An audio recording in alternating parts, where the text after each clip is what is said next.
नमस्कार, मैं यश भट्ट स्वागत करता हूं आपका 13 दिसंबर सोमवार शाम के बुलेटिन में। आइए देखते हैं आज दिन भर की कुछ प्रमुख खबरें। इस बुलेटिन के प्रायोजक हैं आर के निवास बाय आर के डेवलपर्स। शानदार घर खरीदें अब अपने बजट में। एक बार फिर वाहनों के कांच फोड़ने वाले सक्रिय हो गए हैं। जयसिंहपुरा क्षेत्र और अखंड महाकाल कॉलोनी में बदमाशों ने बीती रात तांडव मचाकर वाहनों के कांच फोड़ डाले। यह वाहन घरों के बाहर खड़े थे। पहली वारदात जयसिंहपुरा क्षेत्र स्थित इंटरप्रिटेशन सेंटर तिराहे के पास हुई। बालाजी टेलीकॉम के बाहर अरुण खत्री ने अपनी कार खड़ी की थी। उनकी कार क्रमांक MP13CC 4969 का पिछला कांच पूरी तरह तोड़ दिया।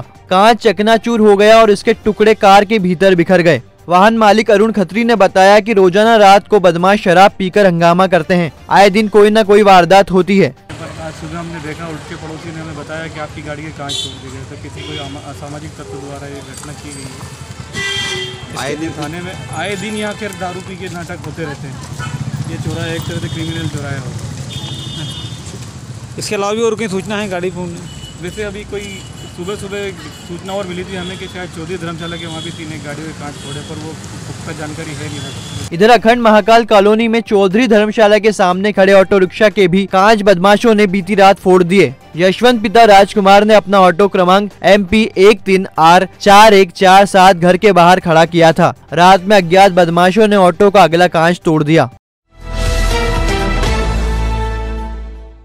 3 से 10 लाख की आबादी वाले शहरों में देश में 5वां स्थान रखने वाले उज्जैन शहर की सफाई व्यवस्था गलियों और मोहल्लों में अभी भी राम भरोसे चल रही है। अब देखिए इस कचरे के ढेर को। कचरे से भरी ये बोरिया वार्ड क्रमांक 11 के हिलावाड़ी की घाटी गली नंबर 2 की है। यहाँ रोजाना कचरे का ढेर कुछ यूं ही लगता है। UMC ऐप पर शिकायत करने पर भी कोई कार्रवाई नहीं होती है। अधिकारियों तक भी क्षेत्रवासियों ने अपनी बात पहुँचाने की कोशिश की, लेकिन कोई सुनने वाला नहीं है। हाल यह है कि लोगों को कचरा डालने से रोकने पर वह विवाद करते हैं। बहरहाल देश के सबसे साफ 5वें शहर की हालत पर सोचने की जरूरत है।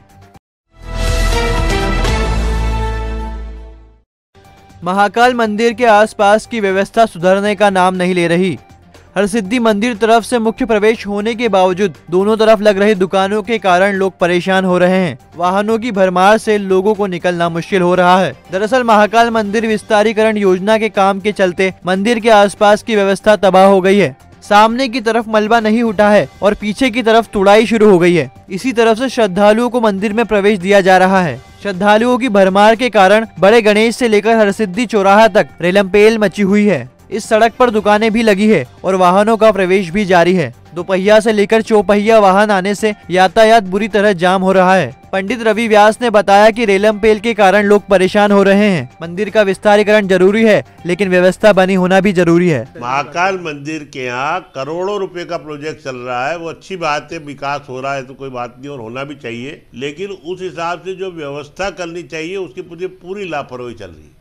मतलब सबसे बड़ी चीज़ है कि महाकाल से बड़े गणपति से लेके हरसिद्धि तक का मेन रूट हो गया है। वो यहाँ व्यवस्था नाम की कोई चीज़ नहीं है। और सबसे बड़ी बात तो है कि पुलिस के सब अधिकारी और बड़े बड़े जितने भी लोग आते हैं सब यहीं आते हैं। 4 व्हीलर यहाँ चल रहे हैं, 2 व्हीलर चल रहे हैं, दोनों तरफ दुकानें लग रही, ठेले लग रहे हैं।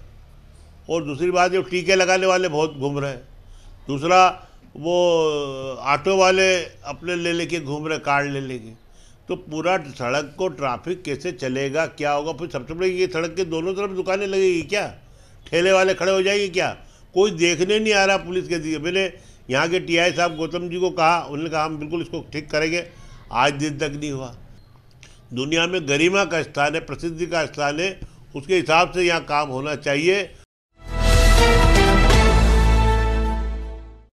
शहर में बिक रही खाद्य सामग्रियों में से 18% सामग्री मिलावटी बेची जा रही है। यह खुलासा खाद्य विभाग द्वारा साल भर में लिए गए 710 नमूनों की जांच से स्पष्ट हो जाता है। इन नमूनों में से 129 फेल हो चुके हैं, यानी 18.16% सामग्री मिलावटी या अमानक स्तर की बेची जा रही थी। सोमवार को खाद्य विभाग ने अपने कामकाज का सालाना आधार पर ब्यौरा जारी किया। इसके मुताबिक कुल लिए गए 710 नमूनों में से 129 नमूने मिलावटी या अमानक पाए गए। इस तरह 80,675 किलो खाद्य सामग्री जब्त की गई। ईट राइट चैलेंज के तहत उज्जैन को बेहतर बनाने की कार्रवाई की गई। सप्ताह के पहले दिन ही स्थानीय वकीलों ने अपना काम बंद रखकर विरोध जताया। अभिभाषक उपभोक्ता फोरम की जज विभावरी जोशी की कार्यशैली से नाराज दिखे। उन्होंने इंदौर अभिभाषक संघ की 8 दिवसीय हड़ताल का भी समर्थन किया। दरअसल अभिभाषकों ने एक दिन पहले ही काम से दूर रहने की घोषणा की थी। इसके चलते कोर्ट में काम नहीं हुआ। कमोवेश हर कोर्ट से तारीख आगे बढ़ानी पड़ी। अब मुवक्किलों को अगली पेशी पर आना होगा। मंडल अभिभाषक संघ के सचिव नितिन जोशी ने बताया कि उपभोक्ता फोरम की जज विभावरी जोशी की कार्यप्रणाली को लेकर एक दिन काम नहीं करने का फैसला किया गया था। सभी वकील काम से दूर रहे। इसी के साथ इंदौर के अभिभाषकों को समर्थन भी दिया गया। आज मंडल अभिभाषक संघ उज्जैन द्वारा एक दिवसीय न्यायालयीन कार्यों से विरत रहकर उज्जैन उपभोक्ता फोरम की न्यायाधीश श्रीमती विभावरी जोशी मैडम की कार्यप्रणाली को लेकर रोष प्रकट किया। साथ ही इंदौर जिला अभिभाषक संघ की जो 8 दिवसीय हड़ताल का प्रदर्शन किया जा रहा है उसके समर्थन में 1 दिवसीय सांकेतिक न्यायालयीन कार्य का नहीं किया गया एवं इंदौर के जो अभिभाषकों की मांग है उसका पुरजोर समर्थन किया। वह जो उपभोक्ता फोरम में जो अनियमितताएं व जो कार्यशैली की जो अकर्मण्यता है उसको लेकर के वकीलों में बहुत रोष है और उसी को हमने आज विरोध करते हुए 1 दिवसीय न्यायालयीन कार्यों का पृथक रखा गया है। वकीलों ने अपने आप को और इस आंदोलन में उज्जैन अभिभाषक संघ के सभी अभिभाषकों ने बढ़ चढ़कर सहयोग प्रदान किया है। वो हमारे अध्यक्ष जी के नेतृत्व में एक सफल आंदोलन आज हमने किया है। वह एक सकारात्मक संदेश उज्जैन शहर से मध्य प्रदेश की जुडिशरी को हमने भेजा है और एक शांतिपूर्ण आंदोलन करते हुए हमने ये बताया है कि वकील समुदाय है अपनी मांगों को लेकर गांधीवादी तरीके से आंदोलन करने को कर जो हमारी अथॉरिटी है उनको हमने पारिणामिक कार्रवाई के लिए संदेश भेजा है।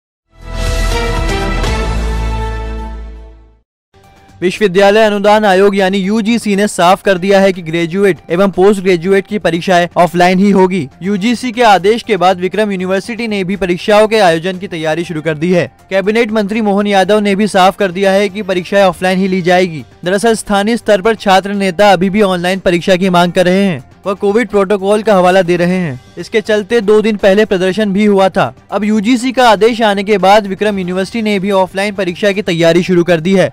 उच्च शिक्षा मंत्री मोहन यादव ने साफ कर दिया है कि भौगोलिक क्षेत्र के मुताबिक ऑनलाइन पढ़ाई नहीं कराई जा सकती, न ही ऑनलाइन परीक्षा लेना ठीक है। यूजीसी के पत्र के बाद कुलपतियों की बैठक बुला रहे हैं। इसमें फिर से नए सिरे से सब तय किया जाएगा। यूजीसी भी इस बात से सहमत है, जो मध्य प्रदेश सरकार इस बात से सहमत है कि भौगोलिक क्षेत्र में दूरस्थ बहुत अंचल है और हर जगह मोबाइल नेटवर्क और हर जगह ऑनलाइन पढ़ाई की कोई सुविधा ऐसी नहीं है जैसे टेक्निकल संस्थान वगैरह में है। तो हमारे पास यूजी पीजी की सामान्य क्लासों को चलाने के लिए हमको ऑफलाइन पे ही जाना पड़ेगा और यूजीसी ने भी इस बात की मान्यता दी कि ये उच्च शिक्षा में ऑफलाइन पे ही हमको रहना है। ये अलग बात है कोविड की गाइडलाइन का उसमें भी पालन करें और ज़्यादा अच्छा हो सकता है। हाँ, ऑफलाइन होगी। हम दोबारा कुलपतियों की बैठक बुला रहे हैं, उसमें विचार करके फिर आगे की पॉलिसी।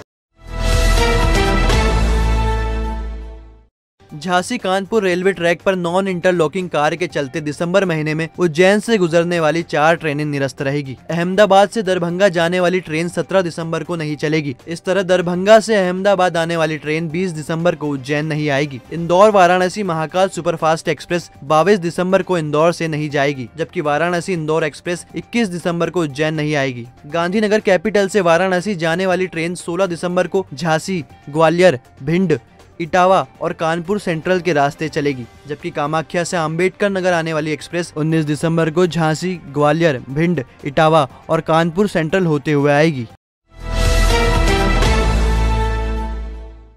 फतेहाबाद के रास्ते अजमेर से चलकर रामेश्वरम की तरफ जाने वाली हमसफर एक्सप्रेस फिर से शुरू होने जा रही है। इस ट्रेन को कोविड संक्रमण रोकने के चलते बंद किया गया था। अजमेर से यह ट्रेन 18 दिसंबर को रवाना होगी और रामेश्वरम से 21 दिसंबर को। ट्रेन मंदसौर, रतलाम, फतेहाबाद, लक्ष्मीबाई नगर, इंदौर, देवास, मक्सी और भोपाल के रास्ते होकर गुजरेगी। उज्जैन के यात्री देवास या मक्सी से इस ट्रेन को पकड़ सकते हैं। ट्रेन में 3rd AC के 16 और स्लीपर का 1 कोच रहेगा। त्रिस्तरीय पंचायत चुनाव की हलचल सोमवार से प्रशासनिक स्तर पर शुरू हो गई। हालांकि पार्टी स्तर पर अभी खामोशी बनी हुई है। पंचायत चुनाव के तहत पहले और दूसरे चरण के नामांकन भराने का काम शुरू हुआ। हालांकि पहले दिन एक भी नामांकन दाखिल नहीं हुआ, लेकिन पूछताछ करने जरूर लोग पहुंचे। 20 दिसंबर तक फॉर्म भरे जाएंगे और 6 जनवरी को पहले चरण का मतदान होगा। सरपंच और पंच पद के लिए पहले चरण की मतगणना 11 जनवरी को होगी। इसी दिन परिणाम घोषित कर दिए जाएंगे। शिप्रा शुद्धिकरण के लिए सीएम के साथ स्थानीय साधु संतों की बैठक होगी। कलेक्टर आशीष सिंह और कैबिनेट मंत्री मोहन यादव ने यह आश्वासन दिया है। राष्ट्रीय शिक्षा नीति के साथ विक्रम विश्वविद्यालय में विशेष व्याख्यान का आयोजन किया गया। इसमें राष्ट्रीय शिक्षा नीति के क्रियान्वयन और चुनौतियों पर मंथन किया गया। मछली पकड़ने के विवाद में गंभीर नदी के पुल पर एक युवक को चाकू मारकर घायल करने वाले 2 आरोपियों को कोर्ट ने 3-3 साल की सजा सुनाई है। 6 दिसंबर 2016 को अमर सिंह नामक युवक को दीपालपुर के रहने वाले नंदू बाथम और तेजकरण ने चाकू मारकर घायल कर दिया था। कोर्ट ने दोनों आरोपी को 3-3 साल की सजा सुनाई है। भाजपा ने काशी विश्वनाथ मंदिर के लोकार्पण कार्यक्रम का प्रसारण 9 मंडलों के प्रमुख मंदिरों में किया। इस दौरान साधु संतों का सम्मान भी किया गया। पंचायत चुनाव के लिए नोडल अधिकारियों को प्रशिक्षण सोमवार को मेला कार्यालय में हुआ। कलेक्टर आशीष सिंह ने पंचायत चुनाव को गंभीरता से लेने के निर्देश दिए। कार्तिक मेले के आयोजन की कड़ी में मंगलवार को भागसीपुरा व्यायामशाला में मलखम प्रतियोगिता हुई। इस दिन मेला मंच पर भजन संध्या आयोजित की जाएगी। कार्तिक मेला मंच पर सफाई मित्र सागर सारवान का सम्मान किया गया। जलकर वसूली के लिए नगर निगम एवं पीएचई विभाग मंगलवार को रविशंकर नगर एवं महाकाल वाणिज्य केंद्र में शुद्ध श्री रेस्टोरेंट के पास शिविर लगाएगा। इसमें नए नल कनेक्शन भी दिए जाएंगे।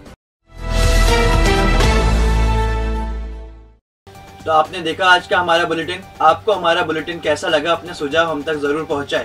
और जाने से पहले अभय न्यूज परिवार आप सभी से निवेदन करता है कि मास्क जरूर लगाएं, सामाजिक दूरी का पालन करें और स्वस्थ रहें। धन्यवाद।